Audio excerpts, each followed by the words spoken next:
Good morning. Hope you're having a good day. If you're joining us live, welcome to the program. If you're catching us on a traditional platform, well, sorry you missed it live, but hopefully you'll enjoy it as well. I'm Carl Falk. This is the Falkin Around podcast.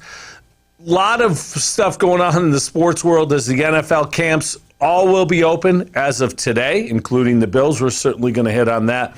Major League trade deadline is Friday. We're going to talk about that as well. Tough weekend for the Yankees, and where do they go from here? Certainly going to discuss that, what other teams have already done and are looking to do. The Sabres made a flurry of moves, and the biggest move yet to come. Sabre fans, I'll let you know, but it might be one of those like graphic injury things. You know, there might be content you might not want to hear because I'm not all that excited about the moves the Sabres made. The Olympics, big news this morning. Simone Biles, the face of the U.S. Olympic team, and frankly, the face of this Olympiad going in, has pulled out of the team competition for the United States. That is a medical issue, is how it's being termed, not physical. So it looks like Simone Biles dealing with some stuff over in Tokyo. So we'll get to all that. I want to start with the NFL.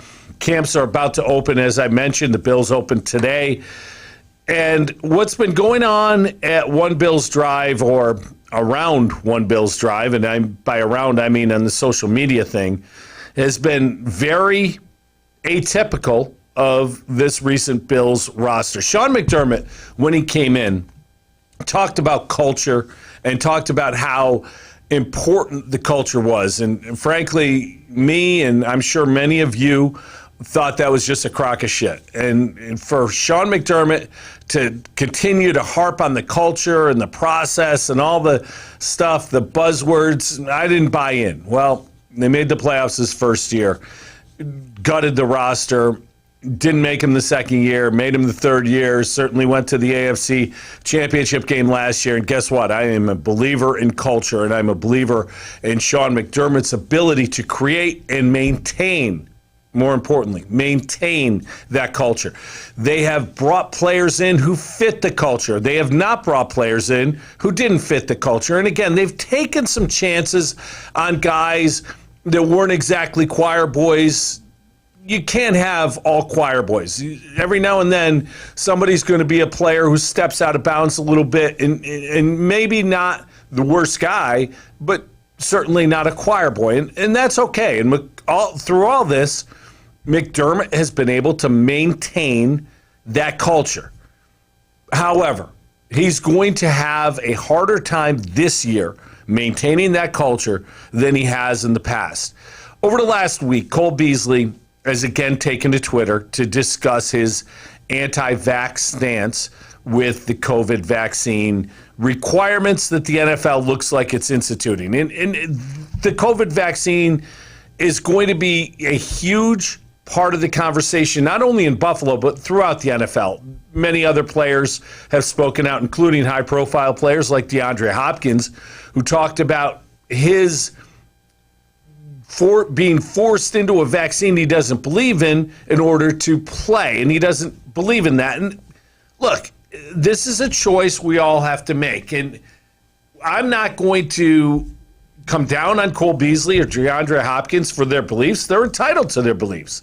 The NFL is also entitled to put things in place to ensure the safety of the workplace for the other players. Now, I say that and mean that, but player safety and the NFL are two things that don't coincide. I know it's a buzzword, and we hear that a lot, but what the NFL really cares about is making sure that they don't have to play games on Wednesday afternoon like they did last year. What they really care about is making sure that television partners get their money's worth, because, again, the new TV contracts that go into effect after this year are going to pay a huge amount of money. The television revenue last year, under the old contract, paid each team, 32 teams, each of them got $309 million just from television. It's without selling a ticket, without selling a beer, hot dog, no parking, no merchandise, $309 million. Salary cap last year was around $200 million. Do the math. The NFL doesn't give a rat's ass about player safety. However, they care about the bottom line. You know the saying, they protect the shield? The shield is their bank account. That's what the NFL protects. And with COVID threatening the TV money, this is where it becomes a very big part of the story. In Buffalo, Cole Beasley's been incredibly outspoken about his beliefs, and frankly, he's entitled to them. This country, while we may disagree politically, and somehow we got to a point where if we disagree politically, you're the worst person on the face of the earth, I'm never going to speak to you again, as opposed to I disagree and we walk away and still remain friends. It's hard to see where this is going to end up. And last week, Jerry Hughes and Cole Beasley got into a bit of a Twitter spat about this. I got to say, Jerry Hughes on Twitter is a different guy than Jerry Hughes on the football field, and I think that's probably good. Hughes on the football field is intense, sometimes steps over the line, makes dumb plays, and social media, he's a very thoughtful individual. And I'm not saying that Cole Beasley isn't. Beasley has his beliefs. Hughes has his beliefs. They were going back and forth. It wasn't ugly. It wasn't derogatory in any way. It was just two guys who didn't believe things. And other players kind of piped in. John Feliciano being one, another anti-vax guy. The problem for Sean McDermott and the Bills organization is that this is not going to stop at social media. With the media being part of training camp again, and again, it won't be the same as it used to be when the camp was at Fisher, but there's going to be a ton of questions about this. And there's going to be a lot of discussion about this. And frankly, there's going to be probably some discussion in the locker room between the players about this and how this is able to be navigated by McDermott, by the team, by the players, may go a long way to determining the success of the Bills this season. This is going to be a very different season for a lot of reasons for the Buffalo Bills. They are now the hunted. They went to the AFC Championship team. Josh Allen went from a 59% completion percentage guy to a 69% completion percentage guy. Allen went from a guy who was not an NFL quarterback in some people's minds to a top 5 NFL quarterback. Last year, there were no crowds. There was no noise to affect the team. This year, there's going to be full stadiums. All of these things are going to factor in to how this season plays out. You throw into that a locker room that may become divided, and you've got issues that McDermott's going to have to deal with. And I got to tell you, for a guy who loves to control everything, Sean McDermott is every head coach, every coach in the NFL is a control freak. But McDermott might be above and beyond as far as a control freak. When he can't control this, it's going to be a bad thing. And I don't know what the answer is. You don't move on from Cole Beasley. Frankly, he gives them something very few other players in the league are able to give them. Emmanuel Sanders was a nice pickup. He complements Cole Beasley. Beasley and Diggs together form a very good thing, a good combination, because their skills complement each other. Remember, Beasley played games last year basically with a broken leg and was still able to get open. He is a huge part of this offense. So for people who say, well, just move on from him, well, you're moving on from a guy who not only would his loss hurt the Bills, the other side of the coin is he's not going to be out of the league for very long. He's going to end up somewhere very quickly. And there are a couple teams in the division that continue to get better and better and would love to have Cole Beasley, the Patriots and the Dolphins. They would love to have that guy play for him. So it may not be in the best interest of the Bills to move on from Cole Beasley quickly because somebody else is going to get them and hurt them. And here's another one. How about Kansas City? They're always looking for receivers. You think Andy Reid couldn't find a way to use Cole Beasley? So there are a lot of reasons why Beasley in Buffalo needs to happen this year. But this is going to be a very interesting sideshow as the Bills begin training camp. And frankly, I say sideshow. The first question asked after practice today will likely have a vaccine part of that question. So this is something that isn't going away. It's going to continue to be a huge story, not only in Buffalo, throughout the league. And it's going to, I think, have a huge factor in determining whether or not this Bills team fulfills the promise that many fans and media in Western New York already assume it's going to do. I'm not convinced that this Bills team is going to be able to duplicate last year's success, but this whole locker room situation could be a huge determining factor as to whether or not they're able to. Something to keep in mind. When I say it's not only in Buffalo, Rick Dennison, former Bills offensive coordinator, and what a horrible hire that was by Sean McDermott, sidebar, it was the Minnesota Vikings offensive line coach. He is not going to get a vaccine. The Vikings and he decided to part ways over it. The NFL is talking about having players wear a colored wristband if they're unvaccinated. That's a scarlet letter. There's going to be mask requirements. There's going to be a lot of things throughout the league to make sure that players are vaccinated so that the product can go on and be put on TV. That's what it's about.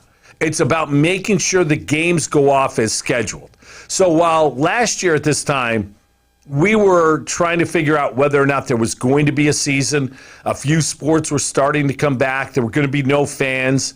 This year, it's an entirely different time. There's going to be games. There's going to be fans. It's just how many are going to be allowed in with vaccination cards, non-vaccination cards, whatever the case may be. This part of the story is going to be as big a part of the NFL season this year as it was last year, if only for a different reason. The fans are going to be a big part of the story this year in the NFL. Think of opening day. Think of after last year, fans not being able to go, how electric it's going to be across the league when this year opens up. And for the league, they don't want anything threatening that. And that's why they're going to the steps they're going to. But the players and the coaches, they're bound to do what the league says and their contract says.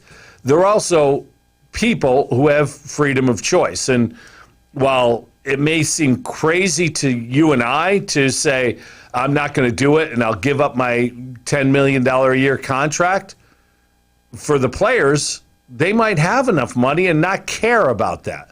So it's definitely something to keep an eye on. Biggest stories in camp. Well, one of the biggest stories in the offseason already looks like it may have resolved itself, and that's the Aaron Rodgers, Green Bay Packers drama situation. What do you call it? It wasn't a holdout. It wasn't anything. Rodgers flew into Green Bay last night on a private jet, and of course the media was staked out at the airport, and I didn't even know that Green Bay had its own airport. I wonder how big the airport is in Green Bay, and do they have it just for the Packers? Because my understanding of Green Bay is it's basically a small little town. But Rodgers flew in last night. Over the weekend, he and Devontae Adams, this excellent wide receiver, shared the same picture on their social media, and it was a picture of the last dance, indicating that this year for both of them would be their last dance in Green Bay. Rodgers apparently has worked out a situation with the Packers that after this year, he will basically be free to be moved from Green Bay. He wants to play one more year and then wants to go somewhere else. It's not about the money. Apparently, it's about controlling his destiny. I got to think the Tom Brady effect is huge in the Aaron Rodgers situation. Brady last year, of course, left New England after 20 years of success and went to Tampa Bay and basically ran the show in Tampa and led them to a Super Bowl championship. And I think Aaron Rodgers would like to do the same thing, control his own destiny somewhere else. Whether or not he's able to duplicate the success that Brady had remains to be seen. But Aaron Rodgers is still, in my opinion, at worst, the second best quarterback in the league. I think Patrick Mahomes is the best quarterback in the league and Rodgers is second. And last year, you could make the argument that Rodgers was better than Mahomes. He was the league MVP after all. So when you look at the entire situation, the amount of weapons or lack thereof that he has, guys coming off the street to play wide receiver, and he's still performing at that high level, can make the argument Rodgers is the best quarterback in the league still. So if you're the Packers, having him there gives you another year to groom Jordan Love, their first-round pick from 2 years ago out of Utah. It allows you to stay competitive, and it also allows you to navigate the salary cap, which has become problematic in Green Bay. So I think the Packers are poised once again to have a very good year. They've been to the last two NFC championship games. They likely will compete for a third NFC championship game. The NFC isn't all that strong. Their division, you start to look at it, the Bears have a rookie at quarterback. The Lions are still in the midst of their rebuild. And the Vikings are trying to shuffle things around to get themselves back to the competitive team that they were. They're a good team, but they're not a great team. So I think the Packers have a very favorable in-division situation and likely will have home field advantage if Rodgers stays healthy for at least the first round of the playoffs. So who wants to go to Green Bay in January? Nobody. And that's a huge factor going forward. So the Rodgers situation, whatever it was, appears to have played its way out. And again, if you're a Packers fan, you got one more year of them, and that's good. If you're an NFL fan, you're going to see a great quarterback play one more year in Green Bay. And much like Brett Favre before him, they've got a guy that they drafted. They developed him. They're going to have Jordan Love ready to go and let Rodgers go have a couple years somewhere else. It's how they've done business in the past, and it's worked for them. So it's very difficult for me to criticize the Packers. Now, if you're going to criticize them, you go back to the draft of Jordan Love and you give Aaron Rodgers a heads up and you have that tough conversation of, hey, look, it's time for us to develop somebody to take over when you're gone. You don't blindside a guy by drafting him. And I think Rodgers was owed that much. I don't know if they did that with Favre, but I'm sure there were a lot of tough conversations when Favre was there too. So now the shoe's on the other foot with Aaron Rodgers, and we'll see how it plays out from here. But he's certainly still a great quarterback going forward. One of the more puzzling stories as we get into training camps is the DeShaun Watson story, because it's puzzling. He reported to camp. It's puzzling because the league has done nothing or said nothing about DeShaun Watson. This guy now has 22 accusers that he has done something wrong, ranging from sexual harassment to sexual assault, depending on the accuser. Hasn't been charged, does have a civil suit against him, but the league has been very quiet about this. Now remember, there doesn't need to be actual criminal charges to warrant a suspension. Ben Roethlisberger was never charged with anything, yet suspended 6 games for the accusations that were made against him. Ezekiel Elliott was never charged and the ironic thing about Ezekiel Elliott's situation was that the lead investigator for the NFL did not find Elliott's accuser credible, and yet he was still suspended for 6 games. So what happens with DeShaun Watson? Based on those situations and the fact that he has 22 accusers. By the way, I'm a big where there's smoke, there's fire guy. The smoke is billowing in this situation. 22 women have accused him of wrongdoing. And how many are massage therapists? Pretty much most of them, or if not all of them. So this guy goes from massage therapist to massage therapist, and all of them have the same story. Again, I don't know what happened. Only DeShaun Watson and the 22 accusers know what happened. But it seems a little strange. There are a lot of little strange things about this. Yet the league has been silent, and he is not placed on the restricted list. He's not placed on any list. Showed up for camp, still wants to be traded by the team. Well, how can the team trade him and get anything in return when the acquiring team has no idea what's going to happen with his legal situation and his suspension? And reportedly, the Texans are hoping for 3 first-round picks, which, frankly, is fair for a guy the caliber of DeShaun Watson on the field. But if he's not on the field, how can you give up anything and bring that guy into your organization with this cloud around him? It's just a strange situation, and it's going to be continue to be stranger until the league decides what they're going to do and how they're going to handle DeShaun Watson. This whole thing is incredibly strange. So something to keep an eye on there for sure. I saw this and I was just shocked by it. There are 3 unsigned rookies, all first-round picks, yet 2 of them are quarterbacks going into camp. Now, if you're a team now, there's no reason to have an unsigned rookie because basically salaries are slotted, and it's all about the offset language, and that means what you're going to defer as far as money. But if you're a team with a rookie quarterback that you have huge expectations for this year, that quarterback can't be unsigned going into camp. That quarterback needs to be in camp day one. The 49ers are one of those teams that doesn't have a quarterback signed. That's Trey Lance.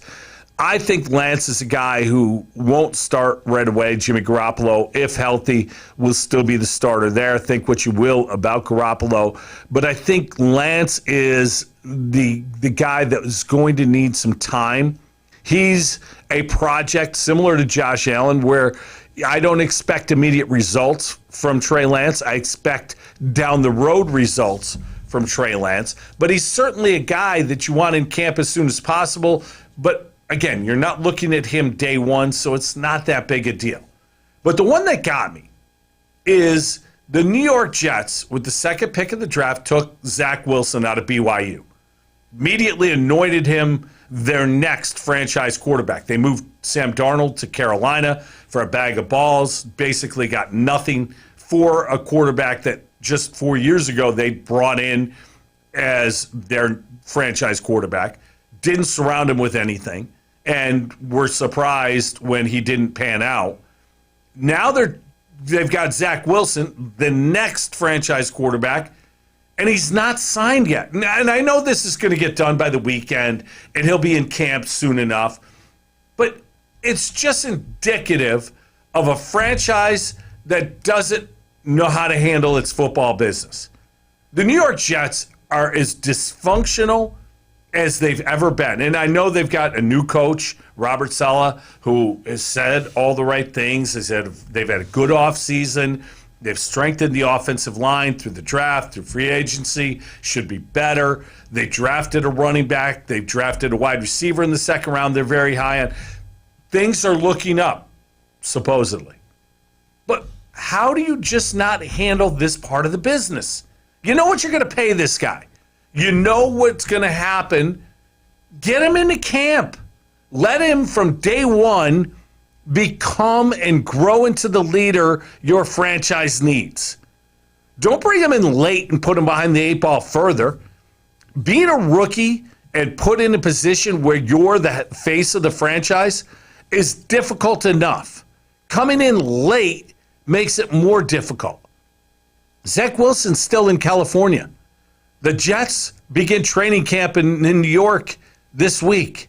It's ridiculous. It's just poor management yet again by a franchise that's had poor management basically since 1969, the only year that they've won the Super Bowl. It's just ridiculous. Another thing that I think we're going to hear about all through training camp is the Zach Ertz situation, especially in Buffalo. Zach Ertz is a fine tight end who's likely not to open the season with the Philadelphia Eagles. He's in camp. Many people thought he'd be moved before the start of camp. It hasn't happened. The Bills are one of the teams that he's been rumored to be going to. The Bills in dire need, in my opinion, of a tight end. As much as everyone loves Dawson Knox, I think he had 32 catches last year. It's just not a position of strength for the team. Zach Ertz would give Josh Allen a security blanket and another weapon, and I think it'd be a huge get for the Bills. But more importantly, the Eagles are trying to figure things out. They moved on from Carson Wentz. They're going with Jalen Hurts, the young quarterback, who they really don't know what they have. They've been rumored to possibly be in the DeShaun Watson sweepstakes, which, again, if Watson's going to play, I think that would be a significant upgrade. But why would you make that move? Because of what I said before.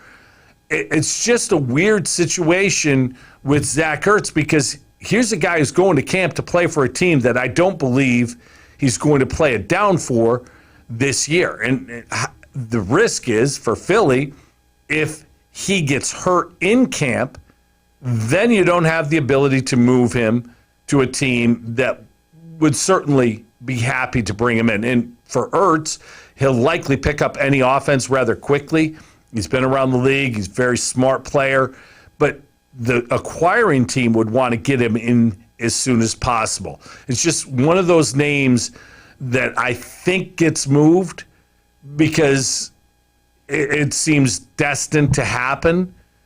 It just should happen sooner rather than later. There are other names of players holding out, guys like Chandler Jones, that I don't think they'll get moved. Michael Thomas with the Saints. There are a lot of guys who want more money and are complaining about their situation. I don't think any of them get moved. I think their deals get restructured and they get some bonus money that they weren't going to get before.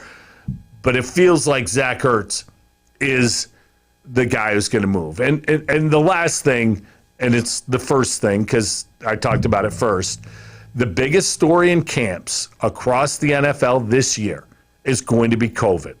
How the teams handle that, how the league handles it going forward, it's going to be the biggest story again this year, differently than last year. And the results of things are going to be different because of the crowds being part of the league this year. So while we strive to get back to normalcy in all aspects of our lives, COVID's going to be the biggest story in the NFL going forward in training camps. Major League Baseball. Man, how about the weekend the Yankees had in Boston last weekend?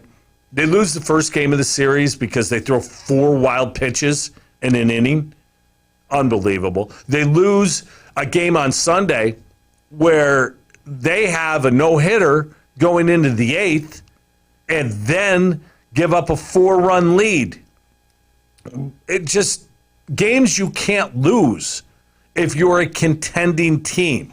Yet they did. And they lost them to a team that's leading the division. The Red Sox are a very good team, and I've said it over and over. Take any team's best 3 players and find me a team with 3 better players the J.D. Martinez, Xander Bogaerts, and Rafael Devers. I just don't think you can. The Padres are trying. They keep adding. They added a big piece this week, and I'll get to them in a minute. But I think the Red Sox are a very good team, and I think as we get to the trade deadline, they're going to make a big move, and I wouldn't be shocked if Craig Kimbrell ends up back in Boston. But for the Yankees, they didn't help their situation, and with 4 days left to the trade deadline, what do? They're the New York Yankees. I don't believe they can just stand pat, and I don't believe they can sell. They're not in a situation where they're a bad team. Bad teams sell. Good teams buy. The Yankees are neither. They're not a good team. They're not a bad team. They're in the middle.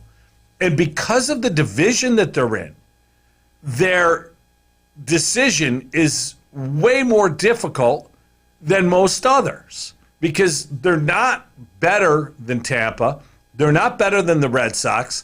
I don't know that they're going to be better than the Blue Jays after the deadline because I think the Jays are going to go out and improve their bullpen, which has been the Achilles heel of that team. But the Yankees, again, I've talked about this almost every week over the last few weeks. They've got to make a decision. And do they make a big move, small move? They did make one small move. They made a deal with the Pirates, the Walmart of Major League Baseball. One-stop shopping. What do you need? Outfielder? We got you. Need a pitcher? Sure. They went out and got a reliever, Clay Holmes.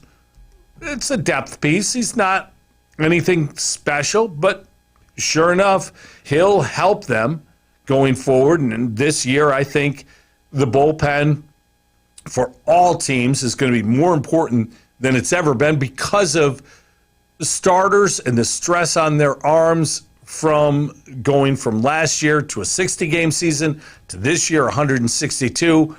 It's just going to be difficult down the stretch for a lot of guys, and I think bullpens are even going to take on a greater significance, and I think the depth piece was a good move there.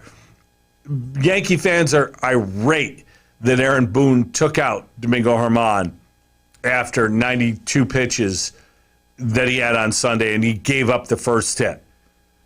Analytics, ruining baseball, they say. Well, it's part of baseball. Pitch counts are now part of baseball. It's how every team does business. And sometimes it's going to help the team, sometimes it's going to bite the team in the ass. And in this case on Sunday, it certainly bit the Yankees. I don't know that Aaron Boone is the right manager for the Yankees going forward. I don't know what the answer is. I don't like the way this team is assembled. It's a right-handed hitting softball team. It's not very athletic. It's a lot of big boppers and a lot of strikeouts, and I don't know where they go from here. I've said over and over again, the thing that I'd like to see the Yankees do is acquire a shortstop, sign him for the long term, and go forward that way. They need to get younger in the outfield. They need to get more athletic in the outfield. And frankly, with the COVID situation and injuries across the outfield, they're getting an extended look at some of the guys that they have down below. And I think they've acquitted themselves fairly well so far. Do the Yankees plan to go forward with them? Probably not. That's just not how they do business. They'd rather run out Brett Gardner and his 38-year-old legs than give Estevan Florial 300 at-bats and see what they have in him. It's just the way the Yankees do business. And it may be maddening, but it's what they do.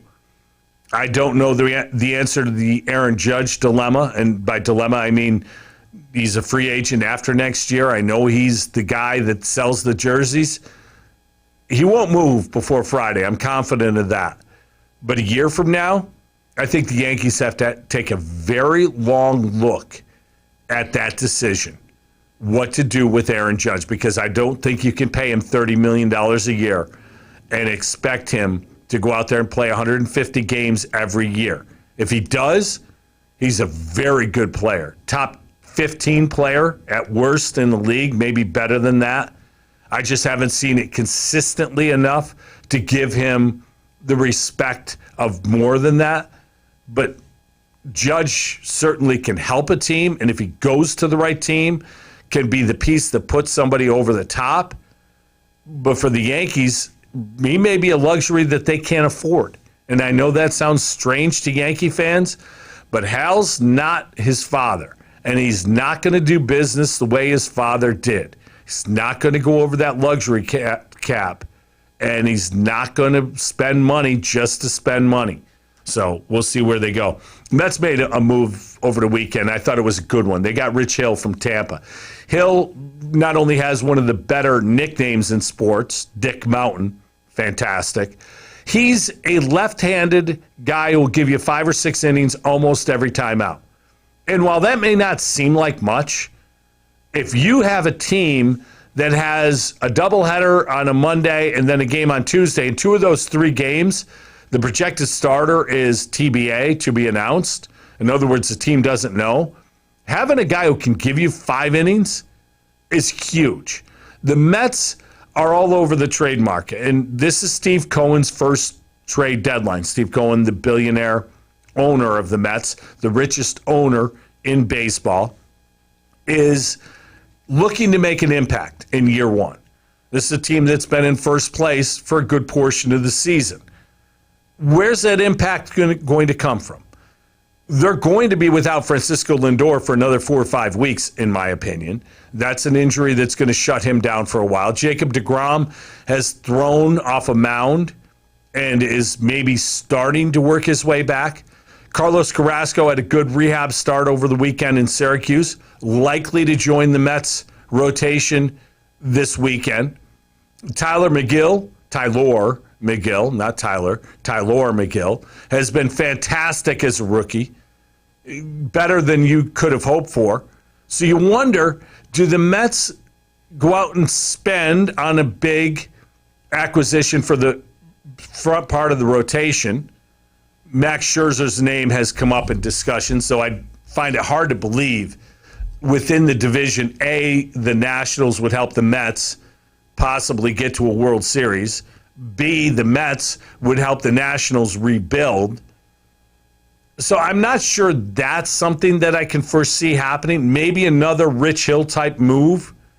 But I do think that a splash is imminent, and I do think Chris Bryant, Javier Baez, those names are names to keep an eye on, because I think that's something going forward that the Mets could re-sign that player and make them part of their team going forward and building for the future. So we'll see where it goes, but certainly an interesting thing to keep an eye on. I mentioned the Nationals. I mentioned Max Scherzer. Reportedly, the Nationals will listen on anyone on their roster except Juan Soto. You're not going to move Juan Soto. He's one of the best young players in the game, and certainly, in my opinion, a top 5 player in the game right now. Soto's just great. But another name, and go back to the Yankees for a minute, because if the Yankees really want to make a splash, and they really want to end up spending some of that high-end prospect capital they have, Trey Turner is a great player at shortstop. One of the fastest players in the game, can change the game just getting on base. He's been doing so repeatedly. He's excellent defensively as well. He's grown up over the last couple of years and become a huge part of this Nationals team. But the Nationals haven't been able to extend him. So they are now listening on Trey Turner. Of all the shortstops rumored to be available after this season, I'd take Trey Turner over all of them because of his speed, because of his ability to change games with his speed, and just frankly, the all-around player that he is. I absolutely would endorse any team going out to get Trey Turner. Plus, as a Mets fan, I'd love to get him the hell out of the division because he is that good. Keep an eye on that. The Rays picking up Nelson Cruz. Cruz is just, what is he, 90? And he still hits home runs left. This guy, he and Julio Franco, I'm not sure who aged slower, but he's still a great hitter. It's crazy to think that, but he really is. I love that move for the Rays. See if they're done. The Padres picked up Adam Frazier. Excellent, excellent second baseman. It's one of those moves that I really like for the Padres because they got a great player. And again, I feel bad for Joe's Pirates that they're selling off yet again, and the rebuild continues.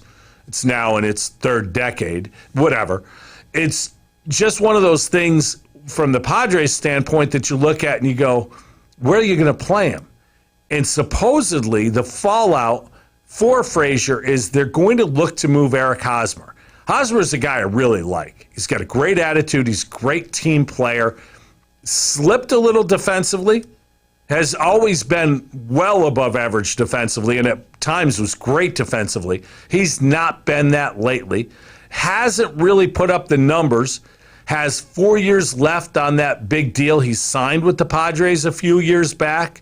So I would think that the Padres would have to kick in some money to move him.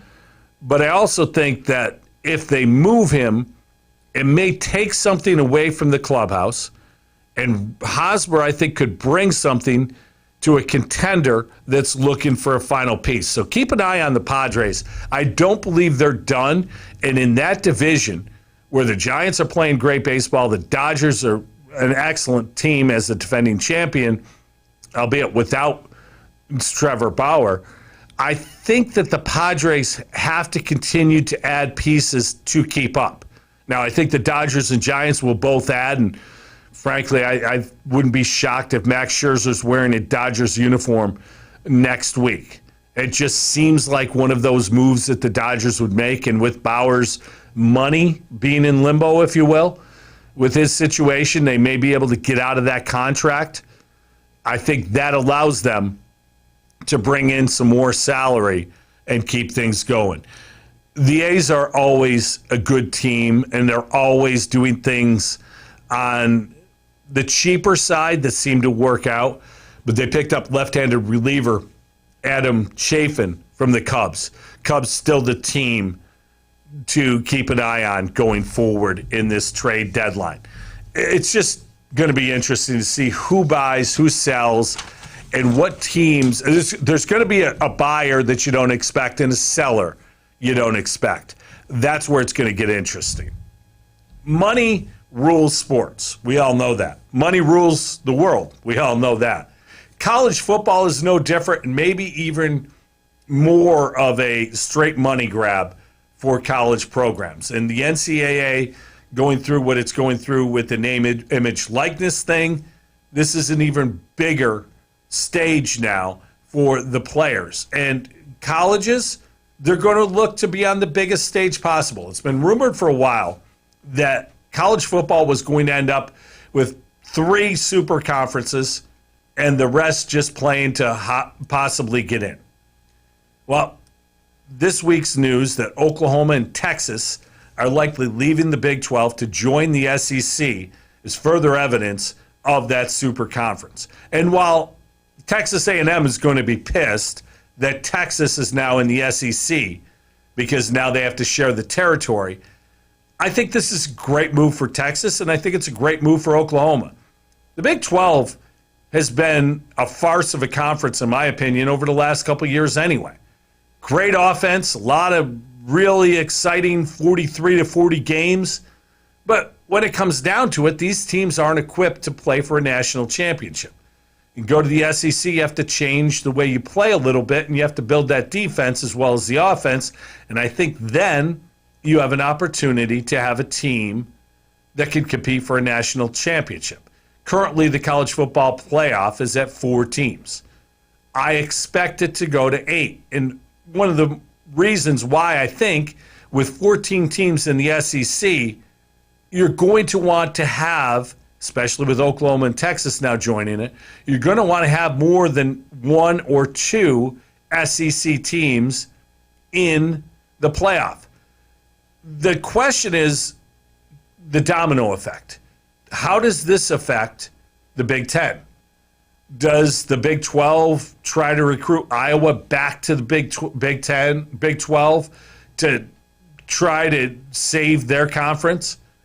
Does the Big Ten look to expand now because they need to compete?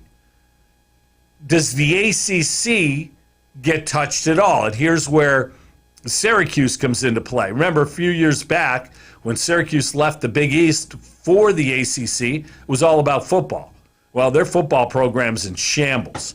Nobody wants Syracuse joining their conference for football right now.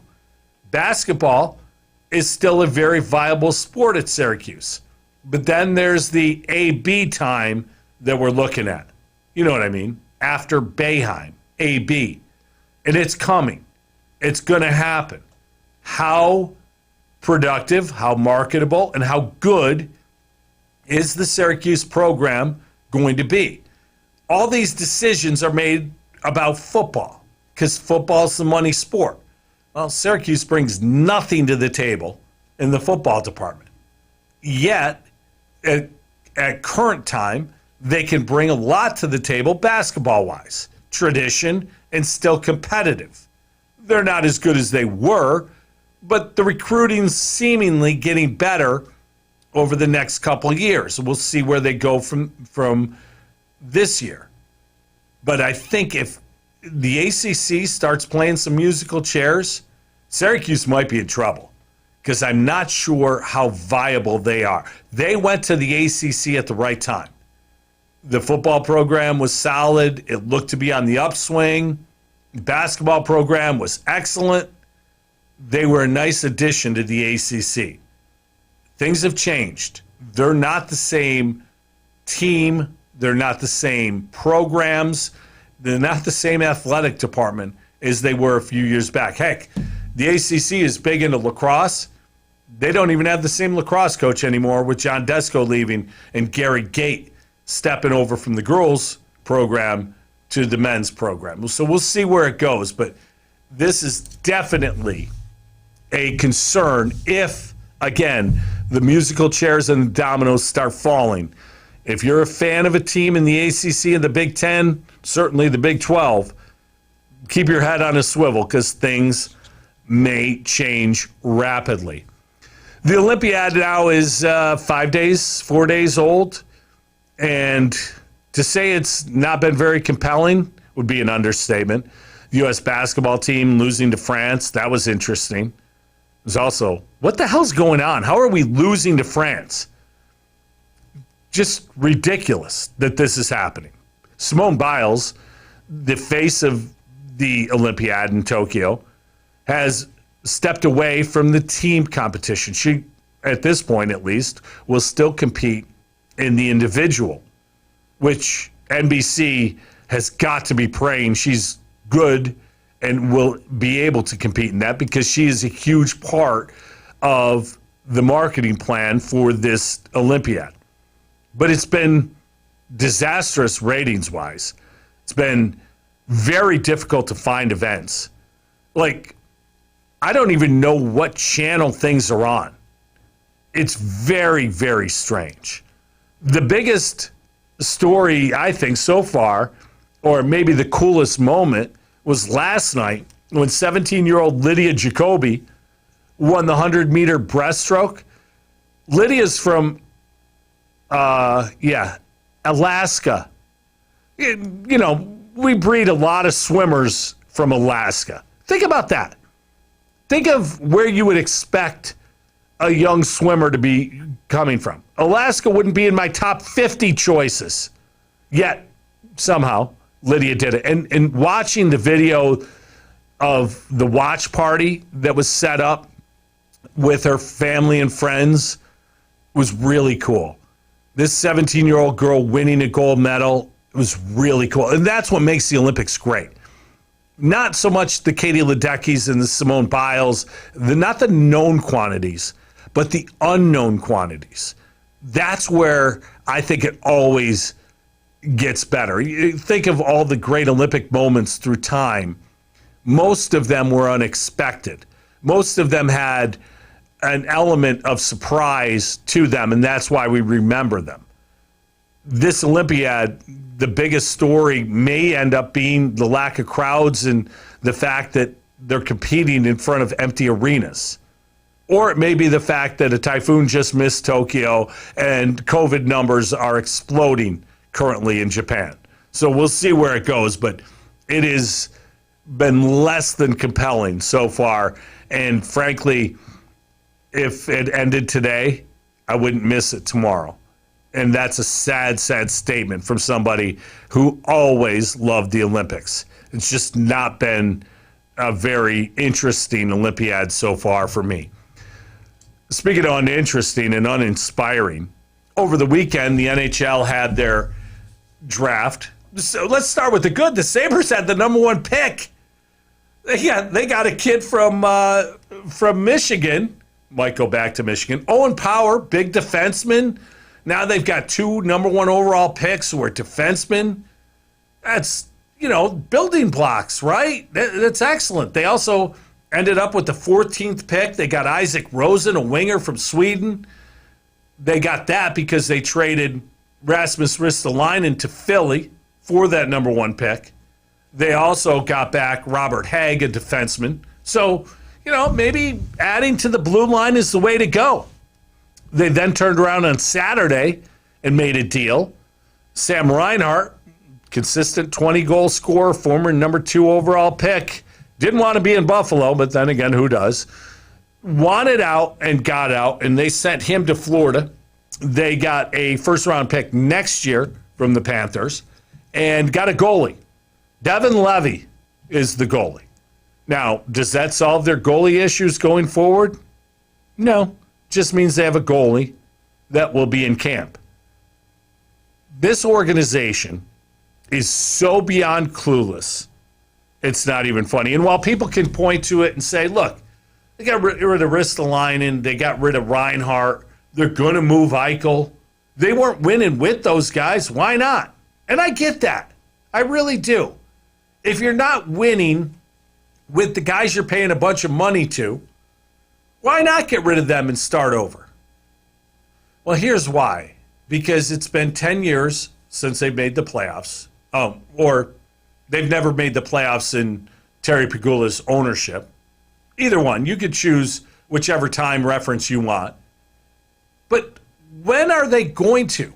If you're the worst team in the league and you decide to gut your team and rebuild, usually, when you rebuild, you're a good team, and you've got to get better. They have nowhere to go but up, seemingly. Of course, this is the Sabres, and the Pegulas still own them. And Kevin Adams, the rookie general manager who a year ago was selling tickets, is making all these decisions.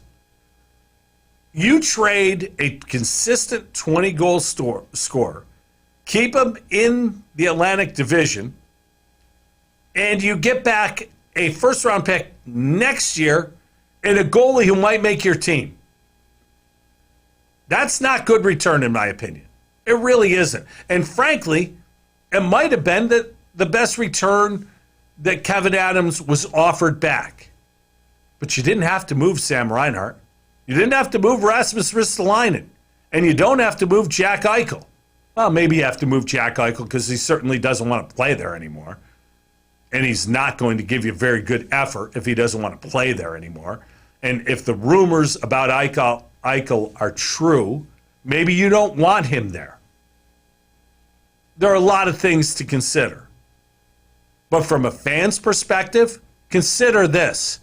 If you spend that $150 for a ticket, or even the $85 for a ticket, you're watching AHL level hockey, sprinkled in with a few NHL players.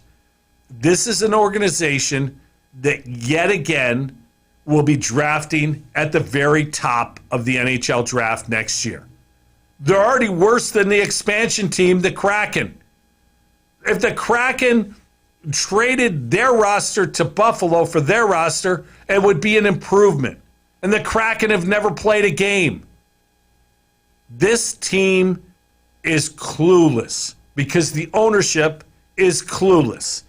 Everyone says, how did they get it so right with Buffalo? with the Bills and get it so wrong consistently with the Sabres. Remember this. They got lucky with Sean McDermott. The previous hire, it was Rex Ryan. That didn't work out so well. Put him on the map, a lot of dumb quotes, a lot of airtime, but not too many wins and not too many great coaching moments. Sean McDermott changed the Buffalo Bills. Who's the guy that's going to change the Buffalo Sabres? Is he the guy who's in-house now? Granato? Maybe. Is Kevin Adams the GM? Maybe. But sorry, I'm not all that optimistic that they're going to be. I just don't see enough evidence to think that this is going to change anytime soon. And Sabre fans, for that, because you're incredibly loyal, I'm sorry. But expect another year of missing the playoffs, at least, and another year where you look at things and go, yeah, who are they going to trade next year? Well, think of the bright side. They'll compete for the number 1 overall pick again, and, well, they've got a second first rounder too. So there's always going to be that pipeline. Go Amerks. That's it for this week. Thanks for listening, everybody. Have a great week. I'm Carl Falk. This is the Falkin Around Podcast.